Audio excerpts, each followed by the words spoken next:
On today's episode of Watch JR Go, we are back with my $3,500 2000 C5 Corvette. And you guys wanted to go deeper. Today, I'm gonna oblige you.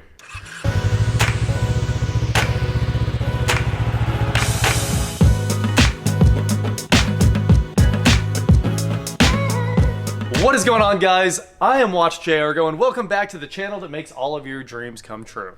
So, a bunch of people wanted to see the milkshake.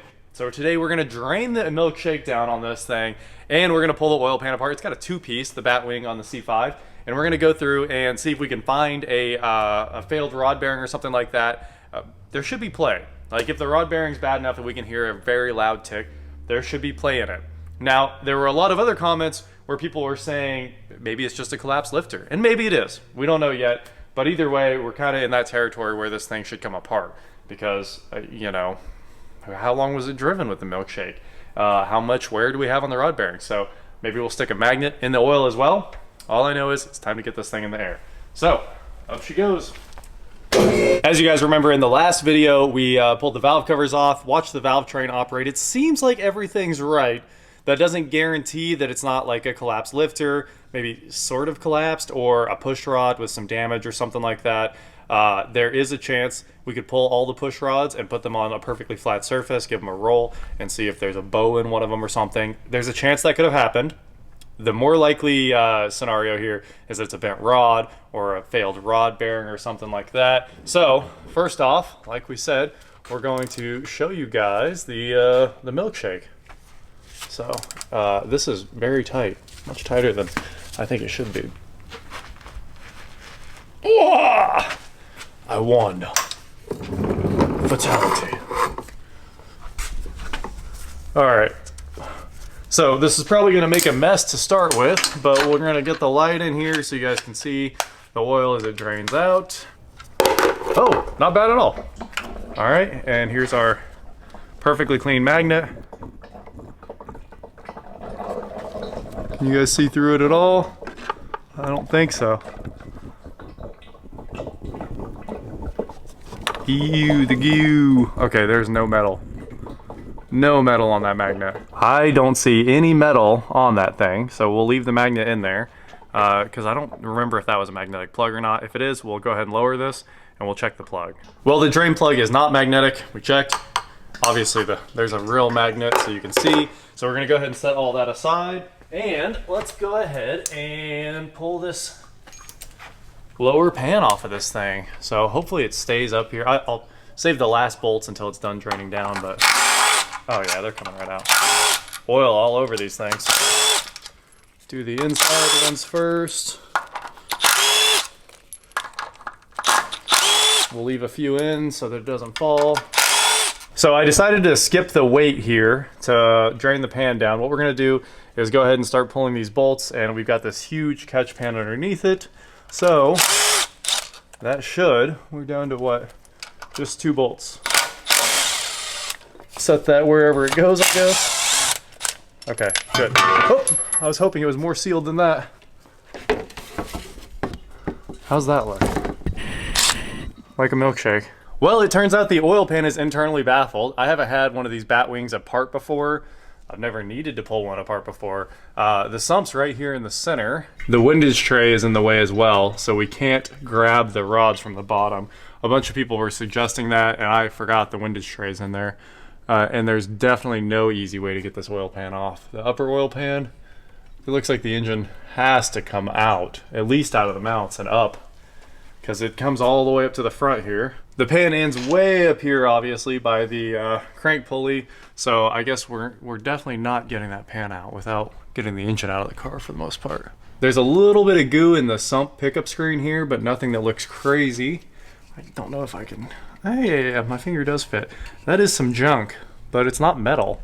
It's like little pieces of trash.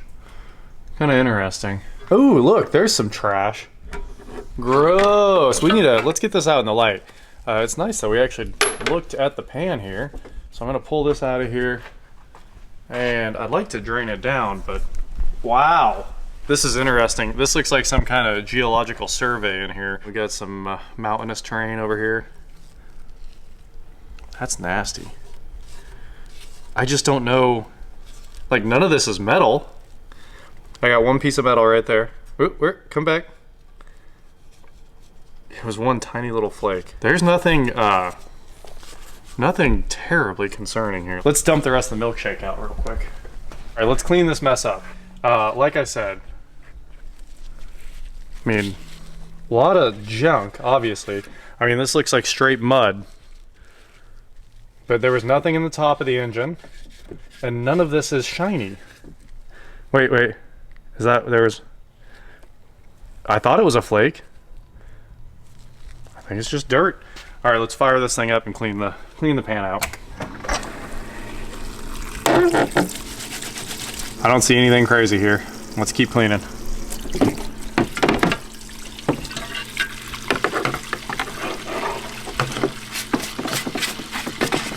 I gave it one scrub in each little passage of the oil pan here, and we'll dump it out one more time. And of course, almost pretty. A couple more seconds. Okay, the old Batwing oil pan, as you can see. That's why they call it the Batwing. It's the bat symbol. It's looking pretty clean. There's the inside. Looks like we actually need a little more inside. Right in. The edges of the passageways are kind of hard to clean.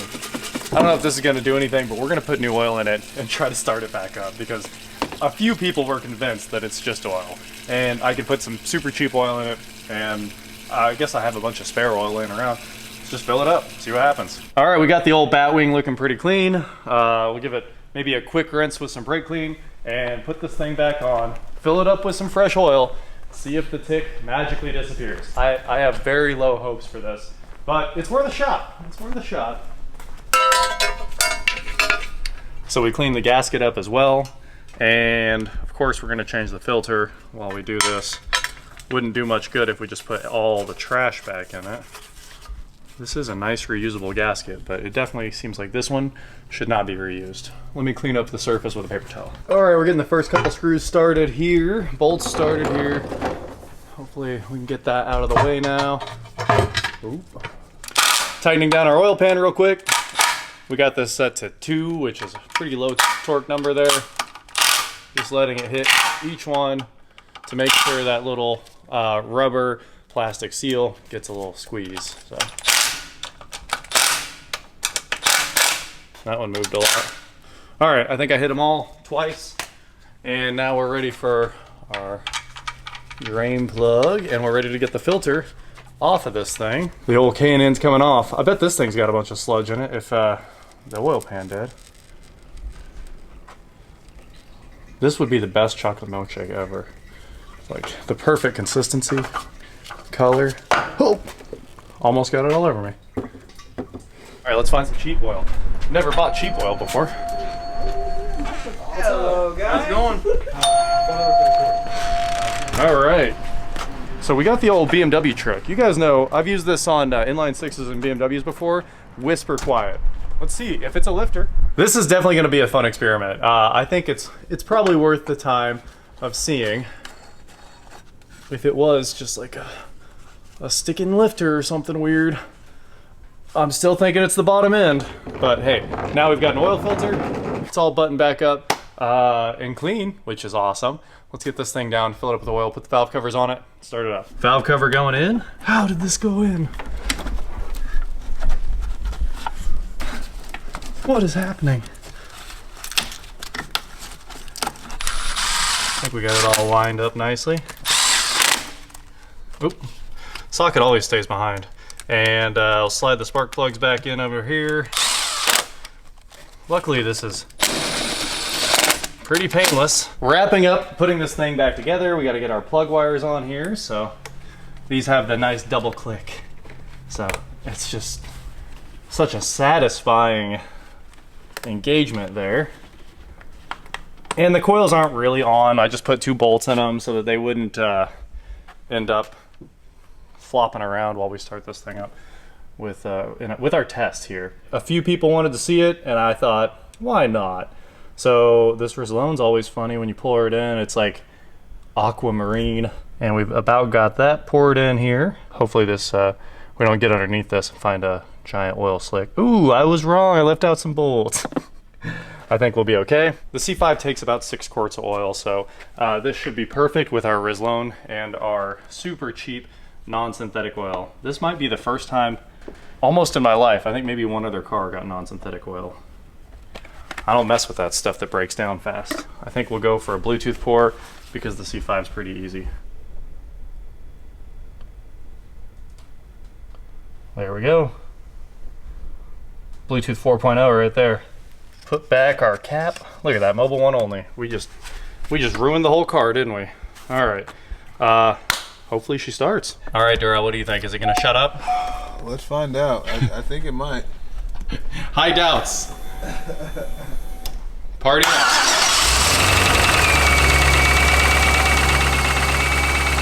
She's still ticking.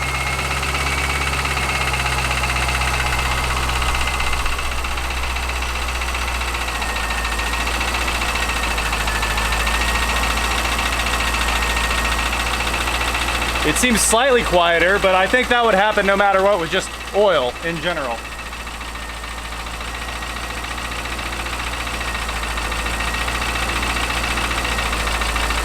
It is actively getting quieter. That can't be true.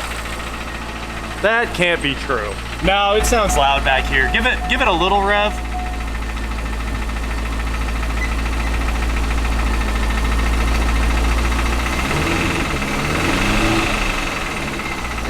Nothing. All right. Oh, it sounds terrible. Terrible.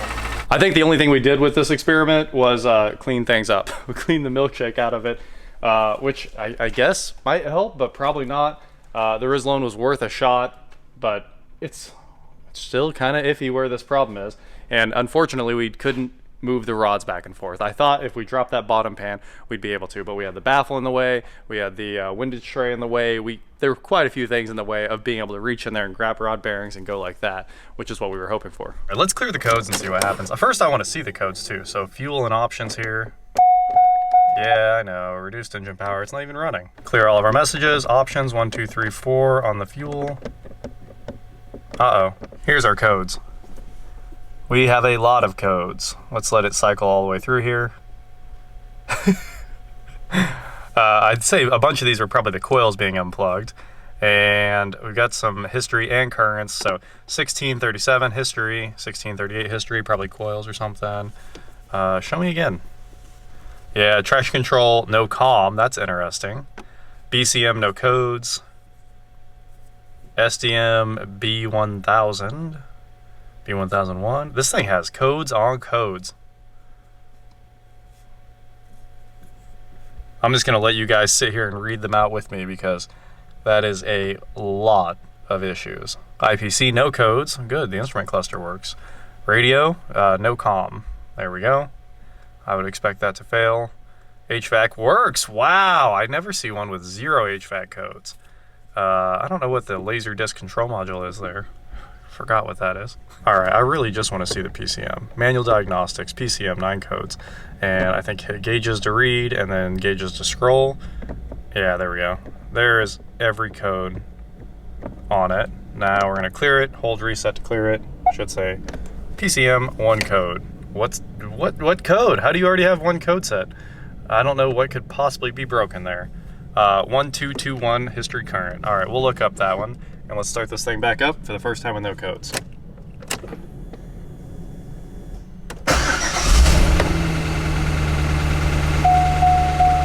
It knows. It can feel the knock. It went into reduced engine power so fast. It must just think there's a ton of knock or something. It must know that something's really wrong. Look at all that oil pressure. It had 60 pounds for a second. She sure is ticking away. We are done with the experiment. Well, fresh oil was not the culprit, and people have said a bunch of other things like check DOD and AFM. Obviously, the LS1 is not a DOD and AFM engine, so we don't expect to have like collapsed lifters or anything like that, as they would at about the exact mileage this thing has on it. If it was a DOD or AFM engine, it has 134,000 miles on it, which is where they just seem to fail. But this is way before that, and it usually never has an issue with its lifters and valve train. So I'm still thinking it's the bottom end, And honestly, we had to do something today while I wait on an engine or what our game plan is. I'm kind of going back and thinking about putting an engine in it because we're looking at like almost $2,000 in parts to put this back together, to rebuild it. And I mean, we could just have another low mileage engine for 2,500 bucks shipped in probably. So that is it for today, guys. Thank you so much for watching. It was a fun experiment. I know people wanted to see it, so I hope that satisfies your curiosity. I think it's definitely a rotating assembly issue. Once again, thank you guys so much for watching. Don't forget to head on over to shop.watchjrgo.com for cool shirts just like this. And please like, share, subscribe, do whatever you want to do, and I will talk to you next time. Oh, Rizlone, you let me down for once. I mean, I expected you to fix a bad rotating assembly here, but it sure is good stuff. If you got a 6-cylinder BMW, put this in there. Whisper quiet. Works every time. And it was fun to kind of clean up the Batwing oil pan. We might have to, if we go to something that wasn't in a Corvette, we'll have to move that oil pan anyway.